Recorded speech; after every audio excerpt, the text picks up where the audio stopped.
The North Link ferry took us from Aberdeen up to Lerwick, and we spent a week on the Shetland Isles before travelling south on another little North Link ferry to Kirkwall, and a week on the Orkney Isles before the Pentland Venture ferry took us across to the mainland for a week, getting back to Aberdeen. We steamed past Sunborough Head on our port bow in bright sun and disembarked in Lerwick. From Lerwick we made our way north on the surprisingly busy A970, the 155 metre tall turbines of the new Viking wind farm dominating the northern horizon. We swung west around lovely Ulnafirth and into North Maveen. We gradually got our first glimpses of Ronas Hill. We'd hoped to head west here to a lovely beach, but you'll hear more about that later.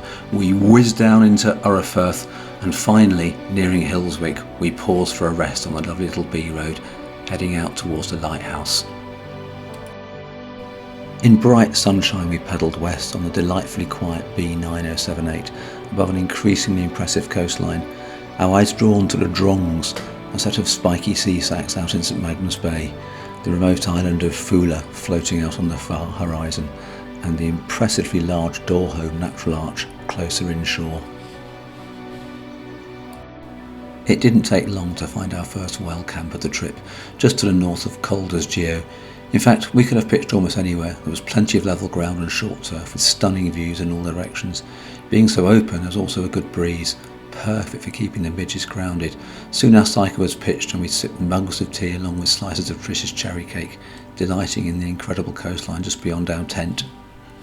During our Shetland tour back in 2020, we'd somehow missed out on Esheness, and this time we were determined to explore its rugged coastline. We set off northbound, soon passing the rocky ramparts of a broch, set on an easy-to-defend peninsula jutting out into Loch Hjaltland. Beyond, the succession of rocky headlands, narrow slot lake geos, and a wide variety of stacks, often laced with sea caves and arches, was a delight. The weather abruptly turned, and with forecast winds of 30 to 40 miles an hour, we decided to head to a more sheltered camp, and the head of Ronasvo looked like a suitable spot.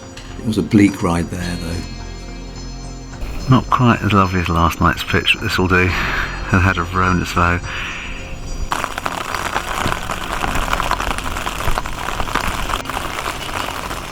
Much of the night we'd been kept awake by the patter of rain on the fly sheet, and come morning conditions hadn't improved at all, and with low cloud blotting out the landscape we reluctantly abandoned our plans to trek over Ronas Hill to the remote Langare beach, and instead head down to explore the much more accessible west coast of Mucklerow.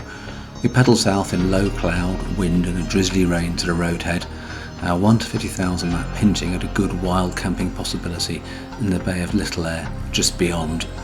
We passed the sad, rusting remains of several crofts, and beyond the roadhead gate we pushed our bikes through a farm gate, aiming for a level patch of grass tucked behind the wall of an abandoned croft, good shelter from the onshore wind. Soon the Staika was pitched and we were sipping teas whilst planning tomorrow's walk to explore the coast.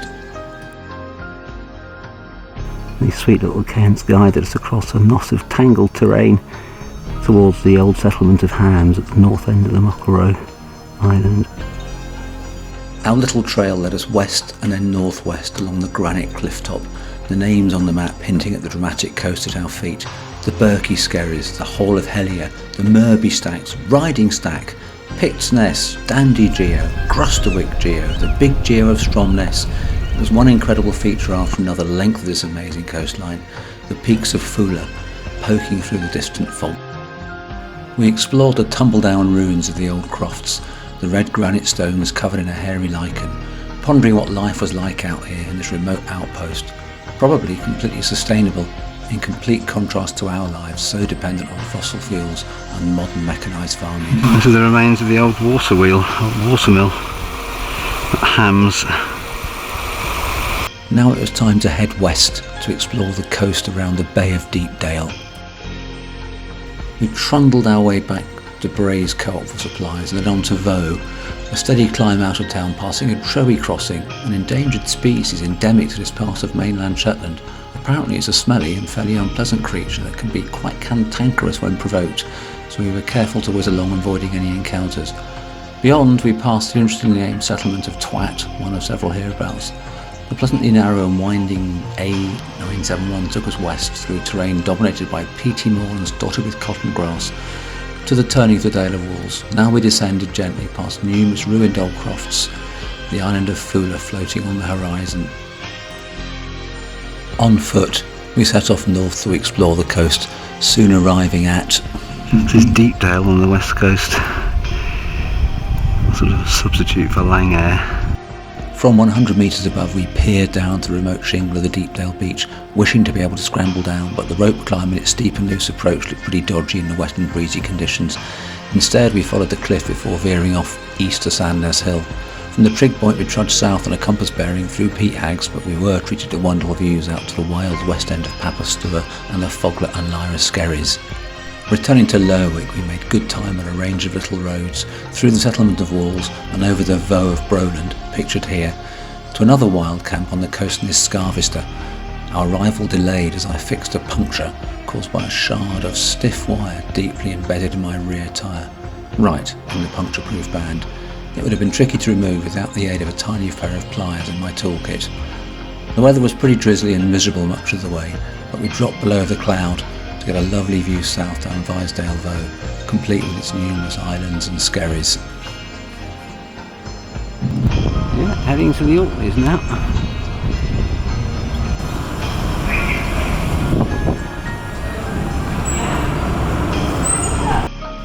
From our camp at the breezy Dogbone, a location suggested to us by some friendly locals who we'd met on the ferry to Kirkwall, we headed up north, taking shelter from some squalls, up the coast of mainland Orkney, bound for a wild camp at the sands of Evie, another location they had suggested to us. With our tent tucked low in the dunes out of the window, we explored the extensive ruins of the Broch of Gurness, which must have been the centre of quite a settlement back in its heyday. Ruins commanded extensive views over to the island of Rousset over windswept Ironhallow Sound, presumably a route which it once must have guarded. Just leaving camp from our beach at the Gurness. We paddled west on the A966 into the teeth of frequent squalls, driving waves onto the shores of the island of Rousset. Our route took us through pastoral country, herds of cattle grazing in many of the fields, often guarded by large black bulls. Having explored the tidal island of Bruff Head on foot, we headed south to the Bay of Scale and a magnificent wild camp right on the shores just above the beach. In the evening we strolled along the beach to the rocky headland of Ward Hill. From here there's a tremendous panorama south to Hoy, the famous Old Man clearly visible but dwarfed by the huge 350-metre cliffs of St John's Head. In the evening we'd write our account of the day's events in our diaries. We pedalled south to Stromness for the ferry out to Hoy. Hoy's hilly terrain looked wonderful from the ferry, but it was utterly calm, not a breath of wind, and we worried about midges. It was an easy hop over to Racwick Bay, and we arrived at a magical moment, the westering sun turning the cliffs a lovely shade of orange and crimson. We cast around looking for a suitable wild camp.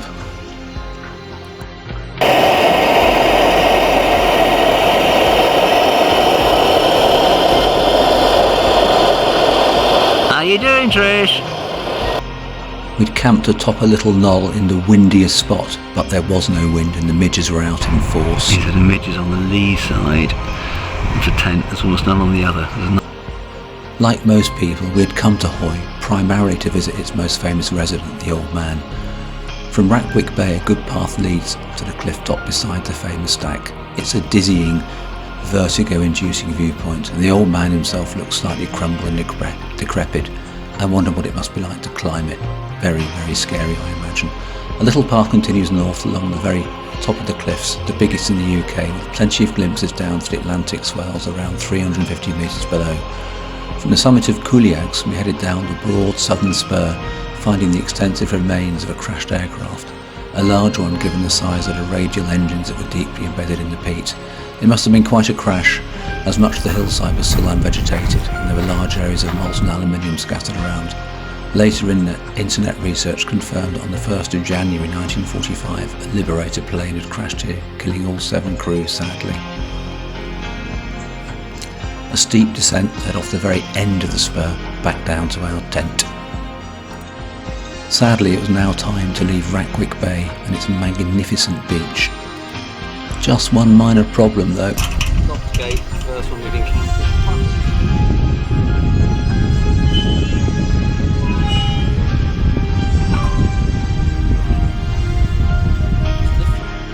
Pedal power and ferries took us east to Kirkwall and then south to St Margaret's Hope, over the Churchill barriers, the strong west wind occasionally giving us a helping hand, but mostly blowing on our right shoulder, making cycling a tad dicey. At the ferry office, we discovered that both its evenings and the morning crossing were cancelled due to the wind in the sea state. Apparently, however, the passenger ferry from Lerwick was still operating. I did wonder how a much smaller boat would fare out in the wind and waves. So, we cruised south at speed, arriving in Lerwick just as the Pentland Venture ferry was docking. Thankfully the vessel was much bigger than I'd imagined. Getting pushed along with a good tailwind, such speed with such ease. The crossing was plenty bumpy with gouts of spray blasted over us as we hit bigger waves, and there were terrific views down to a stormy looking Dunnet Head in the west. Overnight the wind had strengthened and our Staika tent had been tugged this way and that by its force. We'd pitched on a mat of thick grass beside an old farm building, but I'd struggled to drive the pegs home, discovering that the grass concealed a solid layer of tarmac into which it was almost impossible to get them. Luckily, we were able to hold them down, having borrowed many heavy stones from a nearby ruin. Out in the Pentland Firth, the sea was a mass of whitecaps, the merry men of May tide race looking particularly menacing. Our plan was to head broadly southwest into the flow country, which neither of us had before visited, but in this direction we were heading pretty much straight into the wind, and gaining distance was hard work, our average speed between 6 and 8 miles an hour. We pushed on, gradually turning in a more southerly direction before the village of Falkirk, and progress was now a bit easier. Beyond lonely Strathmore Lodge the tarmac ended, and we crunched forward on gravel, keeping our eyes peeled for a good wild camp.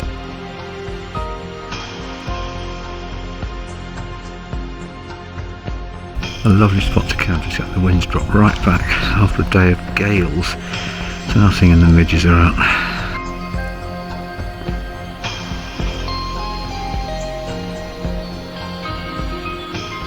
We're trapped in the tent by these little things. Horrendous. This is the worst I've ever known. Just taking shelter from the midges that are just infernal out there. Having been imprisoned in the tent overnight, it was absolute bliss to get going and feel that cool air soothing our itchy bites. 15 wonderfully gravelly miles took us through the flow country, below the distant peaks of Morven and Clibrec, the peak carpeted with purple heather and the gently nodding white heads of cotton grass, to lonely Forcenard Lodge. Here we enjoyed a welcome cup of tea with slabs of lemon cake and a chat to a group of South African bikers doing the Great North Trail bike route. The sun shone strongly from deep blue skies as we made our way gradually south and then west on deserted roads, passing super remote Garvelt Hotel to a fantastic wild camp below the river in Strathneva. Given the decent breeze that was blowing, we hoped we wouldn't be midged, but it dropped right back overnight and we had a dreadful swarm inside and outside the tent. These midges were really denting our morale. Funny how such a tiny insect can have such a big impact. We hoped at some coastal camps that a bit of breeze would lessen the chances of midge encounters, and we had a lovely one at Bonar Bridge where we didn't see one of the wretched creatures. The next night in Rosemarkie on the Moray Firth, again with no midges. Crossing the Cromarty Firth on the tiny ferry, we got good views of the laid-up oil rigs, and I was reminded by my own time working out in the North Sea in the mid-1980s. With storm clouds on the horizon, we crossed the Moray Firth near Inverness, now heading for the Colvin Forest.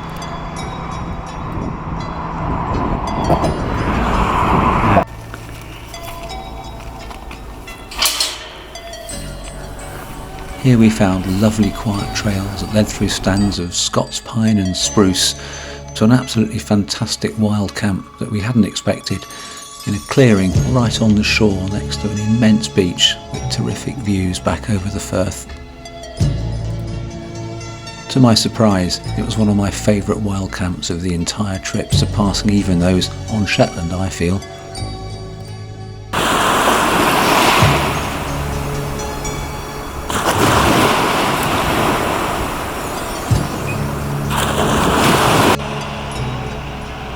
And and the sunrise next morning was wonderfully atmospheric, and there were no midges either. This is leaving our wonderful camp on the Culbin Forest. What a tremendous spot, just behind where Trish is, just above a most perfect beach, lovely views across the Moray Firth. We were sad to leave the quiet trails in the forest and give up the flat lands for increasingly hilly country as we made our way back towards Aberdeen and one final high camp up in the hills. Bit of a bleak spot that we've camped here because the rain clouds are coming in, and hopefully up here no one will mind and there'll be no midges. Well, as soon as we pitched the tent, the wind dropped right back, and guess what? A mega swarm appeared. On our final day, we were lucky to have a bit of a tailwind, and it took us from the fog-shrouded mountains down to Aberdeen, basking in strong sun.